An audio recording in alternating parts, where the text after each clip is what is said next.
एखादा तुम्हाला अकार कळाला, आकार शेवटी काय आहे, संजीवनी दीर्घ इकार आहे, मग तो कशाप्रमाणे चालेल, याचे काही ठोकताळ आहेत. जसं अकारांत पुल्लिंगी देव आहे, आकारांत हे स्त्रीलिंगी शब्द आहेत, त्याला आहे माला. इकारांत पुल्लिंगी म्हणजे जसं मी म्हटलं तुला कवी वगैरे, तर रवी, बरोबर आहे, भारवी हे शब्द आहेत, हे कशाप्रमाणे चालतील. आणि इकारांत स्त्रीलिंगी शब्द हे नदी, हे याप्रमाणे चालव. हे पाठ पाहिजे.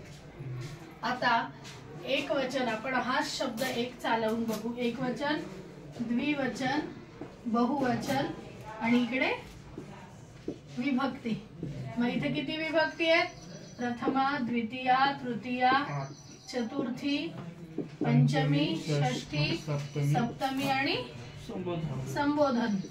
मग आता इथे शब्द आहे अकारांत पुल्लिंगी देव शब्द. ठीक आहे. मग देवः, देवौ, देवाः प्रथमा. ठीक आहे. त्यानंतर देवम, देवौ, देवान द्वितीया, देवेन, देवाभ्याम, देवैः तृतीया, देवाय, देवाभ्याम, देवेभ्यः चतुर्थी, देवात्, देवाभ्याम, देवेभ्यः पंचमी, देवस्य, देवयोः, देवानां षष्ठी, देवे, देवयोः, देवेषु सप्तमी. हे देव, हे देवौ,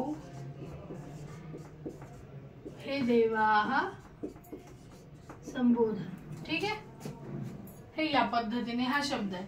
आता आपण काय, एक वचन म्हणजे काय, एक आहे, द्विवचन म्हणजे दोन आहे, आणि बहुवचन म्हणजे दोन पेक्षा जास्त, अनेक. ठीक आहे. आता या प्रत्येकाचे अर्थ आपल्याला काढण्यासाठी आपल्याला विभक्तीचे अर्थ काय काय आहेत. प्रथमेचा अय म्हणजे जशाला तसं, तर अर्थ काय होईल, एक देव, दोन देव, अनेक देव. द्वितीयेचा अर्थ काय होतो, सलाते, सलानाते, एका देवाला, दोन देवांना, अनेक देवांना. तृतीयेचा अर्थ काय होतो, ने एशी, एका देवाने, दोन देवांनी, अनेक देवांनी. चतुर्थीचा अर्थ काय, साठी, एका देवासाठी, दोन देवांसाठी,